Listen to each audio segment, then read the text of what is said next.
welcome to stand up to take photos. Please, when we get into the Predator Park, do not stick any arms, any limbs, heads, feet, anything out of the vehicle. The lions see the vehicle as a solid object. They do not see us in the vehicle. As soon as someone breaks the solidarity of the vehicle, cats are curious animals. They will come up to the vehicle and examine what it was that broke the solidarity of the vehicle. Okay, any questions?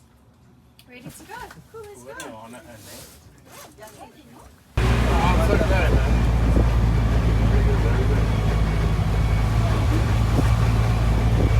Is not by looking at the color, because some blue wildebeest look black in color. But you have a look at their horns as well as the color of their tail. So black wildebeest horns come from the front. They grow out the front of the head and then they curve up. Whereas with the blue wildebeest,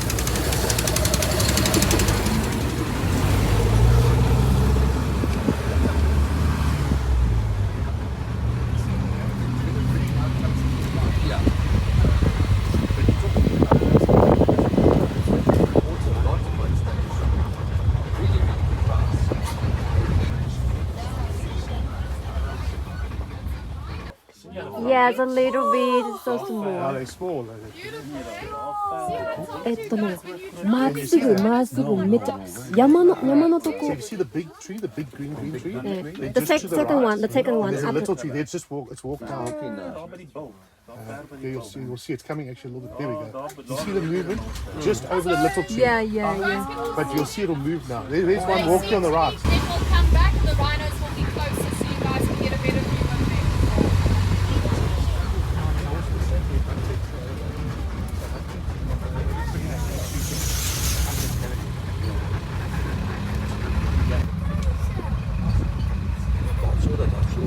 See our beautiful eland. Yes. Yes. So these personally are some of my favorite animals. They are one of the biggest antelope that we have in Africa. The male can weigh up to a ton. Wow. That is how big that they can get. 8 Now, yeah, 10,000 kilograms. So they can weigh quite a lot. These elands actually go way back in history. Way back. I don't know if you guys have ever seen the Khoisan art in caves, if you've ever been to a historical cave or whatever the case may be, a museum.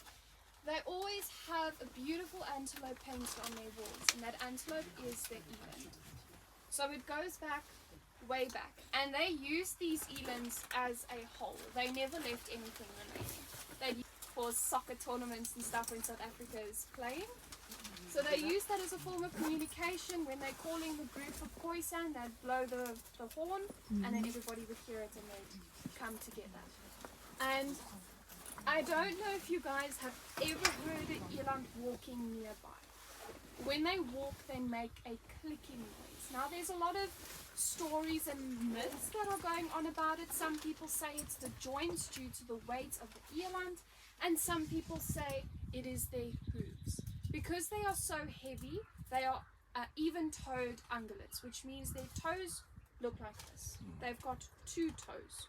Now when they walk, because of their weight, their toes split open on the ground. And when they lift up, they smack together. And that is what is making that clicking sound. Or at least that's what I believe. Like I say, there's a lot of stories going around about what it is, but nothing has been proven as of yet. So we don't know exactly what causes that clicking noise. But because of that clicking noise, the Khoisan decided they could make an entire language just from the eland. Just from the eland. Do you know all the Khoisan people, when they speak, they actually created that language from the clicking sound of the eland's hooves. So the eland really does go way back. Anything to add to it? Amazing. Joe's got something to add. Right, so like she said, it was the spiritual animal for the Bushmen. So the fact that everything you see there, the Bushmen used it. Like she said, the bloods, they could make paint. The horns, they were using to make vuvuzela, which is the trumpet. And then the bones also, they used to make an arrow for hunting. They'll sharpen that bone arrow for hunting. They can also make cutlery like spoon, knife for eating. Right, so eland is also desert animal. They can stay long without drinking water or food. If you look underneath the neck, that with the skin hanging, we call it the julep. They can store water in them. So when there is drought, they can use that water to keep them going. And then also, they have glands which produce fat. That fat has got energy, so they can move even if there is no food for a couple of months. So if there is drought now, that will be the last animal to die. So the male, both male and female, they carry horns. Male, they've got shorter, thicker horns, and females, they've got slender, longer horns. And you know the difference between the two. And also, mostly the size. Your male are usually larger than the females. That's the thing. Right, so what we're going to do now, we're going to try and get to the predators right now without stopping for other animals, because then the chances of seeing predators in the I know we said we weren't going to stop for any animals, but I mean, as guides, sometimes we don't keep our promises. These animals are just too beautiful not to miss, and you guys are probably thinking, what in the world is an impala? We see these every time we go to a nature reserve. But a lot of people don't see the beauty with these animals. They are absolutely perfect. Their colors, their coat, their shear, everything is just perfect. And that is why you call a group of impala a perfection of impala. They are just the most perfect animals. Now we like to call them the McDonald's of the bush, because they have a nice M on their rear. So if you have a look at their tails, they've got a black stripe on their tail, black stripe, and then 2 stripes on either side of their buttock, so it looks like an M. Now you guys can see the 2 different colors that an impala has. They seem to be darker on top and fairly light on the bottom. We call this counter shading. In nature, there is a purpose for everything. Now this purpose is to confuse or distract predators when they run. And counter means opposite. So a lot of people think, okay, the underside of the belly, they look like the sky from the top, and the top side of their coat, they look like the sand. But what predator is hunting an impala from the bottom? No predator. So these colors actually rotate like this. We don't see it as humans because of our vision, but predators see in black and white. So when an impala is running, it seems to them that these colors are actually... It's also how they regulate their temperature. So you'll notice they're quite light in the front and quite dark at the back. So when they get really hot, they will face their face towards the sun reflects off of their face and they cool down. When they get cold, they turn around, and the black or the dark brown color that they have absorbs the rays of the sun, and that is how they warm. So there really is a purpose for everything. And we also call them the yes buck. When they start walking, hopefully one decides to walk by us, you will see that he does this with his head. This is how they walk. They look like they're dancing to music all the time. Now there is a reason for that. They have a symbiotic relationship with an insect we call the nasal botfly. Now this nasal botfly lives inside their nasal cavity. The fly will lay an egg inside the nose of a blessbok. That egg will hatch, turn into a maggot, it will feed off of the mucus in the nose, and it will then turn into a nasal botfly. Now the nasal cavity is extremely rich in mucus in this antelope, and that is why they have them. Signature, sir. Ah, thank you, I appreciate it. Well done.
bring a little video see this. Hey, does everybody have a good view of our wild dogs? Wait, yes, how about that? So over here we have our beautiful wild dogs. Absolutely beautiful animals, but extremely gruesome animals. Extremely? Gruesome. Yeah. With the way that they hunt, they are the most successful hunters because of the way that they hunt. Now they hunt in a relay form. Now, I don't know if you guys have ever watched an athletics race where people are running and they're handing over a baton and so on the race continues. That is exactly what they do. They just don't hand anything over. So they'll have the fastest dog in the front keeping up with the prey. It's usually the male. He will run alongside the prey. Now they can run up to 75 kilometers per hour, extremely fast. And they have a lot of endurance, which means they can run at that speed for quite some time. So they like to tire their prey out. So what they'll do is they'll run with the prey, one of them will run with, and the rest of them will stay at the back just doing a slow jog, making sure they're keeping pace but keeping their energy. Then when the fast dog has gotten tired, he will move to the back and the next one will move to the front. And so they keep doing that. But why I say they are gruesome animals is because they do not kill their prey before they eat them. They eat their prey alive. So you could have a zebra running away from the wild dogs and won't realize it's got all of its intestines missing. The wild dogs will eat from its stomach. Usually they start from the back, then they go to the stomach until such time as the animal bleeds out. Now the reason for this is because they're not very big animals and they have competition like lions. The lion is the king of the jungle. The dogs literally go, yes, my king, you can have my food. So they eat while the prey is running so that they get their fair share. Because by the time the lions realize, okay, there is an injured animal, potential food for me, the wild dogs are gone, they've already eaten.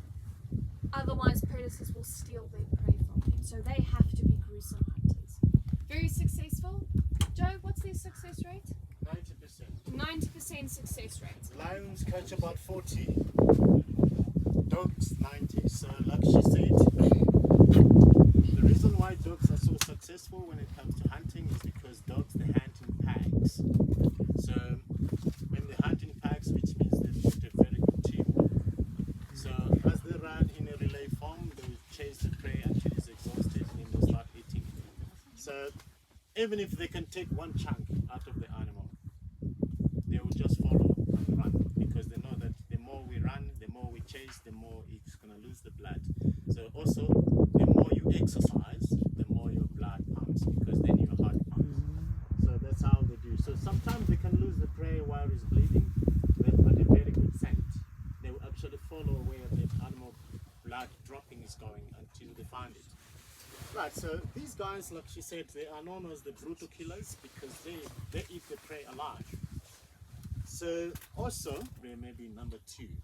These guys, once they eat first, if the food is not enough, they'll go for the second round to go hunt.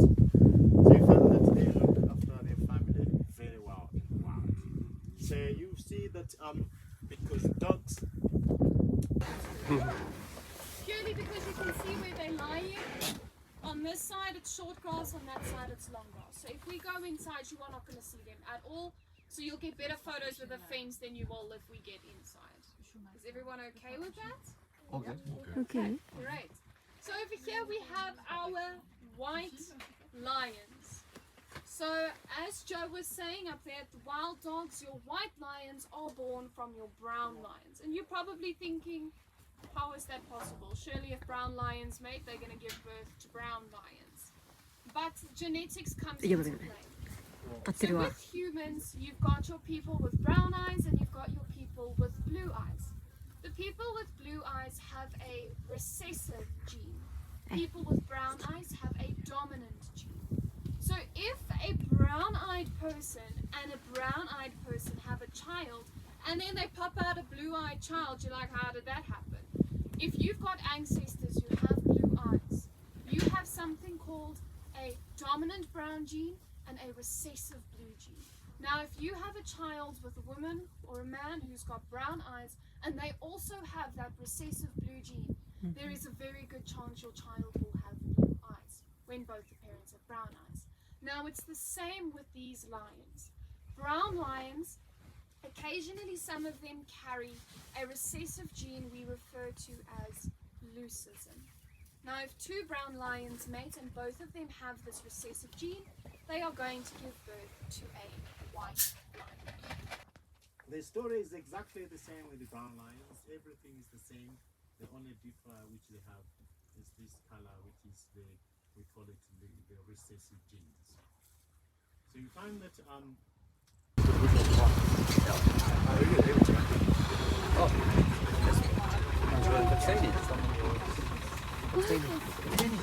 Go inside now. some big boy.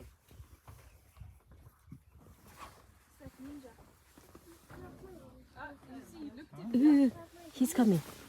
He's coming for you, Cindy. No. He wants a snack.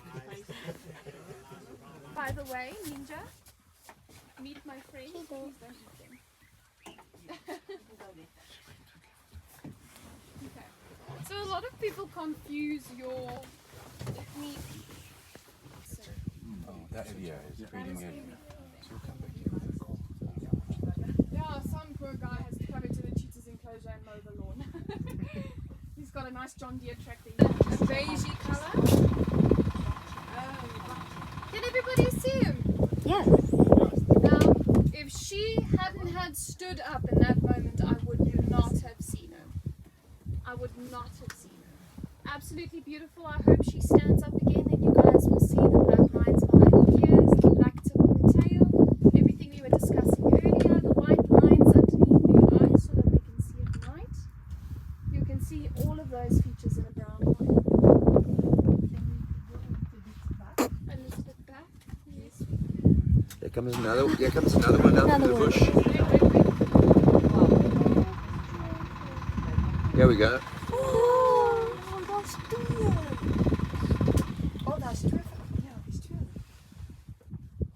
So yeah, we've got 6 in this 200 hectare enclosure.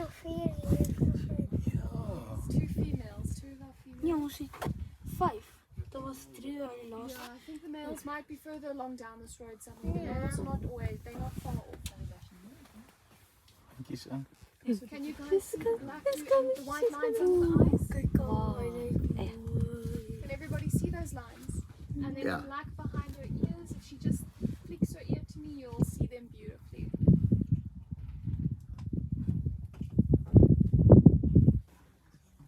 This one is got a little bit blonde on top.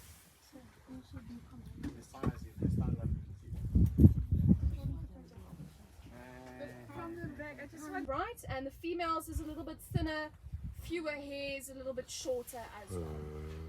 But the main way that you can identify a male and a female zebra is by looking at the black stripe in between their bum cheeks. Oh, really? Now, I like to say the males wear the G-string in the zebra family because the males have an extreme, not extremely, but they have a very thin black line that goes in between each buttocks, and the females have a thicker black stripe. It's more or less about this big.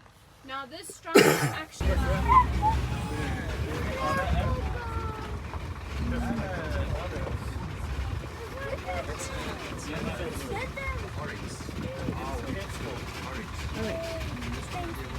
Oh, zebra!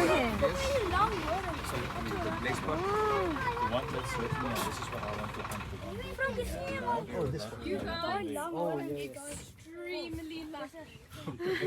Pleasure. It's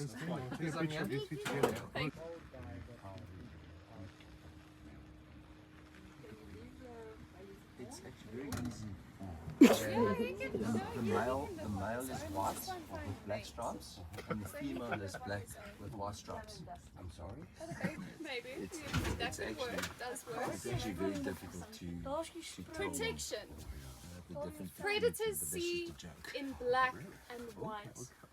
Your zebra is black and white. Can a lion see a zebra? Yes. Can a lion see multiple zebra? No. Because of their black and white stripes. When a zebra, when they're in their herd and they don't have it in the foot. He's holding it up. Yeah. I'm gonna just take a photo of it. Jeez, look in front of us. I'll show you that. So that is our zebras. When they stand in a group to a predator, it literally just looks like a splodge. He doesn't know what it is. He's not going to go up close to see is this potential food. It's a splodge. That is what they see. Now we call a group of zebra a dazzle of zebra because they're dazzling. I mean, when they run, all of their stripes are going all over the show. The lion is like, oh, I don't know what's going on. I can't see anything. And they dazzle their predators.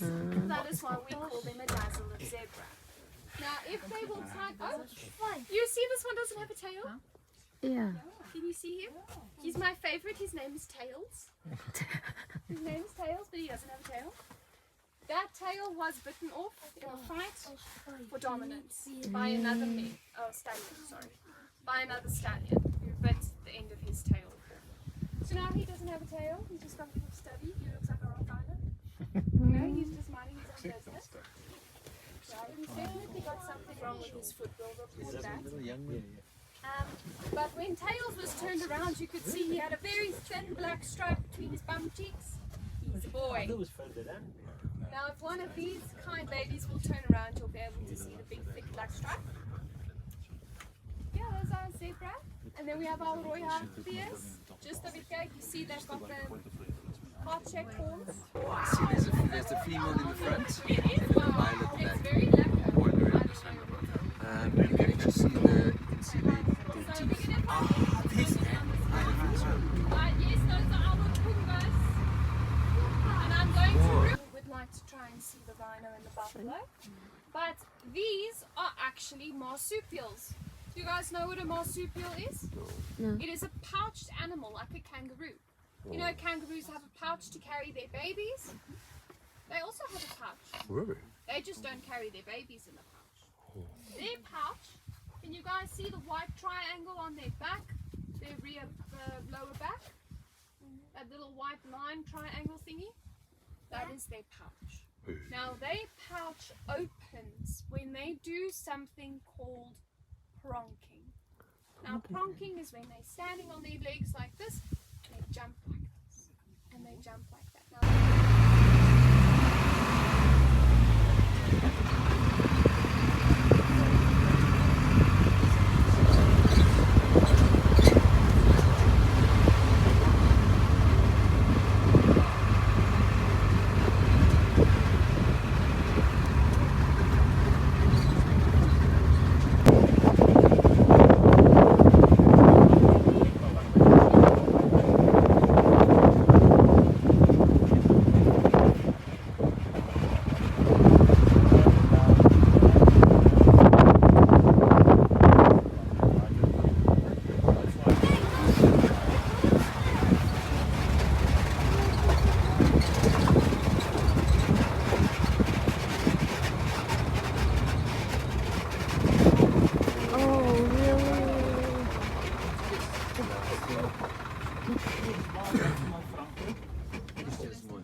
so question, white rhino or black rhino? Black. Black, why do you say black? It's a white. Wild guess or Brown. wild guess? It's eating grass. No? He's eating grass, it's a white rhino. So your white rhinos are grazers and your black rhinos are browsers, meaning they eat leaves from trees. So on this farm we do not have any black rhino. We do not have black rhino, we do not have giraffe, we do not have kudus, we do not have elephants, because they are all browsers, and this is a grassland biome. So if we had browsers on this reserve, there would be enough food for them for about 2 months, not even, and then they'd have no food sources and they'd all die of starvation. So we only have grazers on this nature reserve, and then our predators, as you saw. So these are our white rhinos. You've probably been wondering since you were little, why are they called white rhinos? It's not white. Why are they called black rhinos? It's not black. They're the same color. They just roll around in mud, so some of them are more brown than others. It's because because of a miscommunication tell you that. I myself don't even know because my fellow colleagues won't even tell me because I could be an intruder or trader. Go home and tell my poaching friends, okay, they've got 20,000 on this farm. Let's go skit a few. Let's go hunting. Let's go bush watching the rhinos to make sure that nothing happens. We don't have to do that anymore. Touch wood. Yeah. They are at the moment safe.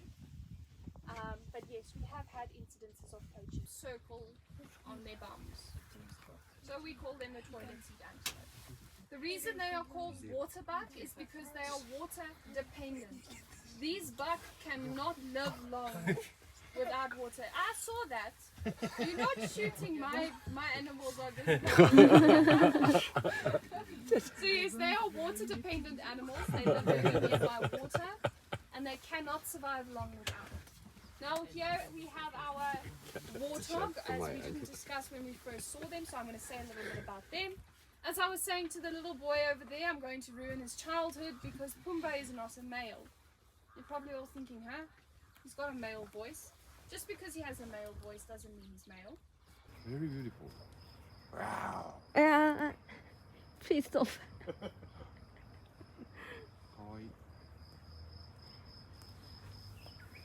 関心も